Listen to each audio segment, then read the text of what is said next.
মনোনয়ন স্থগিত হওয়ার পর উত্তাল মাদারীপুরের শিবচর উপজেলা। সভা সমাবেশ থেকে শুরু করে রাজপথে নেতাকর্মীরা। মনোনয়ন ফেরত না পেলে দক্ষিণাঞ্চল অচল করে দেওয়ার ঘোষণা তাদের।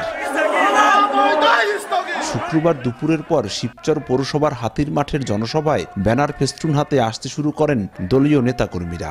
ঢাকঢোল বাজিয়ে কামাল জামান নুরুদ্দিন মোল্লার অনুসারী ও নেতাকর্মীরা বিএনপির স্থগিত হওয়া মনোনয়ন পুনর্বহালের দাবি জানান। তা না হলে ঢাকা ভাঙ্গা এক্সপ্রেসওয়ে অবরোধ করে দক্ষিণাঞ্চল অচল করে দেওয়ার ঘোষণা দেন নেতাকর্মীরা। জামাল মোল্লার মতো এত জনপ্রিয় নেতা আমাদের শিবচরে নাই। আমরা চাই জামাল মোল্লাকে নমিনেশন ফিরিয়ে দেওয়া হোক। আমাদের মাদারীপুর এক আসনে আমাদের নেতা কামাল জামাল নুরুদ্দিন মোল্লাকে নমিনেশন দেওয়া হয়েছে।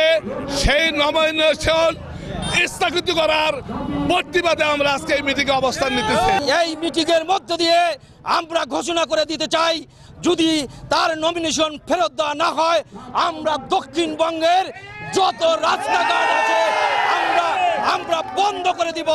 এই শিবচরের অধিকার তার, সেই শিবচর জনগণকে সবসময় দেখে রাখছে, সুবিধা অসুবিধা সবসময় আমাদের পাশে রয়েছে। আমরা তাকে ভুলতে পারি নাই, আমাদের সে বলতে পারে নাই, আমরা তার জন্য জীবন দিতে রাজি আছি। আমরা জনসভায় সাংবাদিকদের সঙ্গে আলাপকালে শিবচর উপজেলা বিএনপি নেতা কামাল জামান নুরুদ্দিন মোল্লা বলেন, মনোনয়ন স্থগিত করা হলেও বাতিল করা হয়নি। বিগত দিনের কার্যক্রম বিবেচনা করে দল থেকে তার মনোনয়ন পুনর্বহাল করা হবে বলেও আশা তার। শিবচরে আমি মাটি ও মানুষের নেতা, মানুষ আমাকে চায়, আমি মানুষের অন্তরের স্তরে আছি।